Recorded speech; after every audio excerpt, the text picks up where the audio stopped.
নমস্কার বন্ধুরা, শান্তি রান্নাঘরে সবাইকে স্বাগত।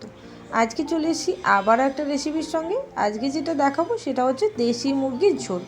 আমি কিভাবে দেশি মুরগির ঝোল বানাই খুবই কম মশলা উপকরণ দিয়ে, তাহলে চলুন দেখে নিই আজকে দেশি মুরগির ঝোল।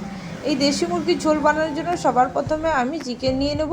আর চিকেনটাকে আমি ভালো করে ধুয়ে রেখেছি আগে থেকেই। আমি এখানে চিকেনটাকে উইথ স্কিন নিয়েছি, আপনারা চাইলে স্কিনবিহীনও নিতে পারেন, তাতেও কিন্তু টেস্টটা খুব ভালো হয়। এবার দেশি মুরগিটাকে আমি কিন্তু খুব সুন্দরভাবে ধুয়ে পরিষ্কার করে যেহেতু রেখেছি, এবার ম্যারিনেশনের জন্য নিয়ে নেব সামান্য পরিমাণে লবণ, হলুদ, শুকনো লঙ্কার গুঁড়ি আর দই আর তেল দিয়ে মাখিয়ে রাখবো।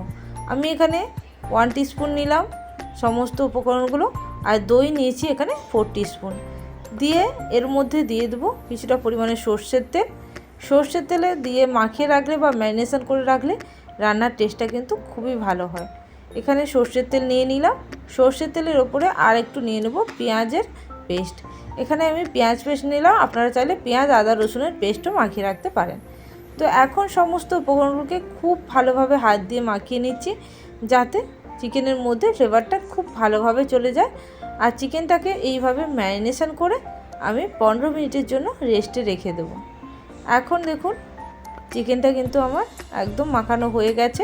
এবার আমি চিকেনটাকে একটা ঢাকনা দিয়ে রেখে দিচ্ছি 15 মিনিটের জন্য, যাতে চিকেনটা খুব ভালোভাবে ম্যারিনেশন হয়ে যায়। এর মধ্যে আমি কেটে নেব আলুগুলোকে এইভাবে ডুমো ডুমো করে কেটে নিচ্ছি। আলুগুলো কেটে নিয়ে এবার আমি আলুগুলোকে ভাজার জন্য কড়াই বসিয়ে দিয়েছি। এই কড়াইয়ের মধ্যে দিয়ে দিলাম সাদা তেল, এবং এই সাদা তেলের মধ্যেই আমি আলুগুলোকে ভেজে নিচ্ছি। আলুগুলো ভাজার জন্য এখানে কড়াইয়ের মধ্যে হলুদ এবং লবণ দিয়ে দেবো। তার আগে আলুটাকে একটুখানি নাড়ে চাড়িয়ে নিলাম। আলু ভাজাটা আপনারা সবাই জানেন, তাও আমি যেহেতু পুরো রান্নাটা দেখাচ্ছি সেই জন্য আপনাদেরকে দেখিয়ে দিলাম। এখানে দিয়ে দিলাম 1/2 টেবিল স্পুন পরিমাণে লবণ এবং 1/2 টেবিল স্পুন পরিমাণে হলুদ দিয়ে খুব ভালো করে নাড়ে চাড়ে আলুটাকে ভেজে নিচ্ছি।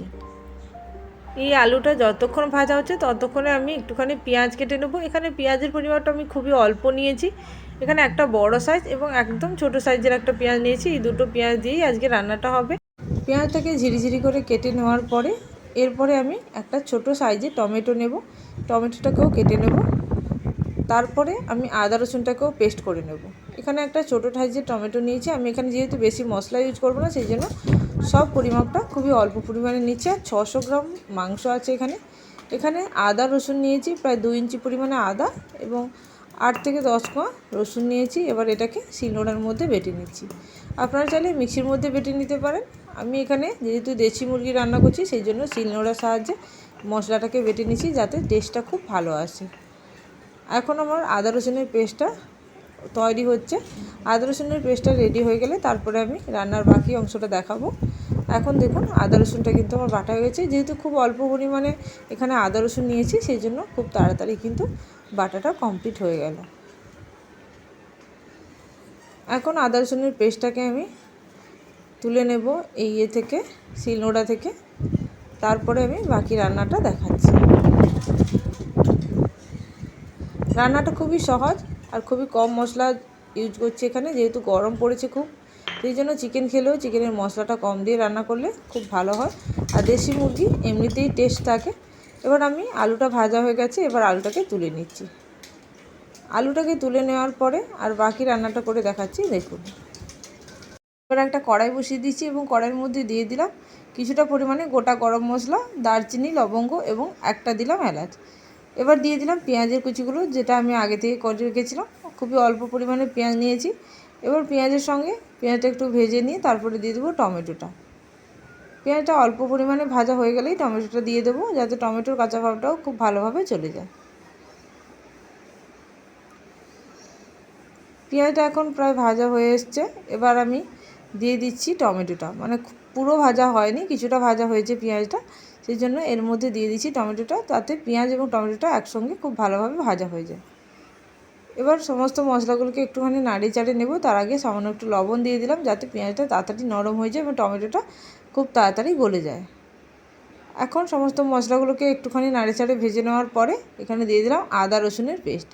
আমি আদা রসুন একসঙ্গে বেটে রেখেছিলাম, সেটা এর মধ্যে দিয়ে দিলাম। দিয়ে এবার মশলাটাকে খুব ভালোভাবে কষিয়ে নেব। মশলাটাকে কষানোর পরে কিছু উপকরণ আরও দেব, যেমন লঙ্কা, হলুদ, এই সমস্ত উপকরণগুলো আরও লাগবে, সেগুলো দেব। তার আগে মশলাটাকে ভালো করে কষিয়ে নিলাম। এবার যা দেব সেটা হচ্ছে হলুদের গুঁড়ি আর লঙ্কার গুঁড়ি। হলুদের গুঁড়ি দিলাম 1/2 টেবিল স্পুন পর্যন্ত, আগে যেহেতু দিয়ে রেখেছি। সঙ্গে দিলাম লঙ্কার গুঁড়ি কিছুটা পরিমাণে। এবার মশলাটাকে কষিয়ে নেব। মশলাটা খুব ভালোভাবে কষানো হয়ে গেলে এর মধ্যে চিকেনটাকে অ্যাড করব। মশলাটা এখন প্রায় কষানো হয়ে গেছে। এবার আমি চিকেনটাকে এর মধ্যে অ্যাড করে দিচ্ছি। চিকেনটা আগে থেকে আমি ম্যারিনেশন করে রেখেছি, আপনাদেরকে দেখিয়ে দিয়েছি। সেই চিকেনটাই এর মধ্যে আমি এখন দিয়ে দিলাম। প্রায় 15 মিনিট হয়ে গেছে চিকেনটা ম্যারিনেশন করা ছিল। তাতে কিন্তু সমস্ত মশলার ফ্লেভারটা চিকেনের মধ্যে ঢুকে গেছে। তাতে কিন্তু টেস্টটা খুব ভালো হবে। এখন চিকেনটা দেওয়ার পরে খুব ভালোভাবে আবারও নাড়িয়ে চাড়িয়ে মশলার সঙ্গে সমস্ত উপকরণগুলোকে মিশিয়ে নেব এবং চিকেনটাকে খুব ভালোভাবে কষিয়ে নিয়েছি। দেখুন চিকেনটা কিন্তু এখন ভালোভাবেই কষানো হয়ে গেছে। আমি প্রায় 10 মিনিট ধরে চিকেনটাকে কষিয়েছি। এখন চিকেনটা থেকে তেল ছাড়তে শুরু করেছে। এবার আমি এই চিকেনের মধ্যে দিয়ে দেবো জল। আপনারা এখানে কম টাইমের মধ্যে দেখালাম বলে ভাববেন না যে কম টাইমের মধ্যে রান্নাটা করেছি। চিকেনটাকে আমি 10 থেকে 15 মিনিট ধরে কষিয়ে নিয়েছিলাম। এরপরে আমি এখানে দিয়ে দিলাম জল। জলের পরিমাপটা আপনারা যেরকম চিকেন নেবেন সেই অনুযায়ী দেবেন। চিকেনটা সেদ্ধ হওয়ার জন্য জলটা দিতে হবে। এখানে আমি প্রায় 2 বাটি পরিমাণে জল দিয়েছিলাম। এবার চিকেনটাকে একটুখানি ফুটে উঠলে এবার আমি ঢাকনা দিয়ে চিকেনটাকে সেদ্ধ করে নেব। যেহেতু এটি দেশি মুরগি, একটু টাইম লাগবে রান্না করতে। এখন আমি প্রায় 10 মিনিট পরে দেখাচ্ছি। দেখুন চিকেনটা কিন্তু অনেকটাই সেদ্ধ হয়েছে, কিন্তু এখনও অনেকটা বাকি আছে চিকেনটা সেদ্ধ হতে। এর মধ্যে আমি আগে থেকে ভেজে রাখা আলুটা দিয়ে দেবো। যদি আলুটা এই সময় না দিই তাহলে আলুটা সেদ্ধ হবে না। আমি আলুটা শুধুমাত্র ভেজে রেখেছিলাম, আলুটা কিন্তু এখনও কাঁচা আছে, সেই জন্য আলুটা দিয়ে আবারও ঢাকনা দিয়ে দেবো 10 থেকে 15 মিনিটের জন্য। আবারও 15 মিনিট পরে আমি আপনাদেরকে খুলে দেখাবো যে কেমন সেদ্ধ হয়েছে আলুটা। এখন ঢাকা দিয়ে দিলাম। আমি এখন প্রায় 15 মিনিট পরে আবার ঢাকনাটা খুলে দেখিয়ে নিচ্ছি। দেখুন গ্রেভিটা কিন্তু অনেকটাই শুকিয়ে এসছে এবং চিকেনটাও সেদ্ধ হয়ে গেছে আশা করছি। এখন দেখুন চিকেনটা এইভাবে দেখে নিলাম, চিকেনটা সেদ্ধ হয়ে গেছে। আর আলুটাও আমি সঙ্গে সঙ্গে দেখে নেব সেদ্ধ হয়েছে কিনা। আলুটাও দেখুন সম্পূর্ণ সেদ্ধ হয়ে গেছে। এবার আমি চিকেনটাকে এইরকম ঝোল অবস্থায় নামিয়ে নেব। যেহেতু দেশি চিকেন সেহেতু এরকম ঝোল ঝোল খেতে ভালোই লাগবে, সেই জন্য আমি এইরকম অবস্থাতে নামিয়ে নিচ্ছি। তাহলে বন্ধুরা, আমার এই দেশি চিকেনের রেসিপি আপনাদের কেমন লাগলো অবশ্যই কমেন্ট সেকশানে জানাবেন। আর যারা এখনও পর্যন্ত চ্যানেলটিকে সাবস্ক্রাইব করেনি অবশ্যই চ্যানেলটিকে সাবস্ক্রাইব করে নেবেন এবং পাশে থাকা বেল নোটিফিকেশানে ক্লিক করতে ভুলবেন না, যাতে আমার চ্যানেলে কোনো নতুন রেসিপি আসার সঙ্গে সঙ্গে আপনাদের কাছে সবার আগে নোটিফিকেশান পৌঁছে যায়। তাহলে বন্ধুরা, আজকের রেসিপি এই পর্যন্ত। আবারও চলে আসবো নতুন কোনো রেসিপির সঙ্গে। ততক্ষণের জন্য সবাই ভালো থাকবেন, সুস্থ থাকবেন। Thank you for watching my video.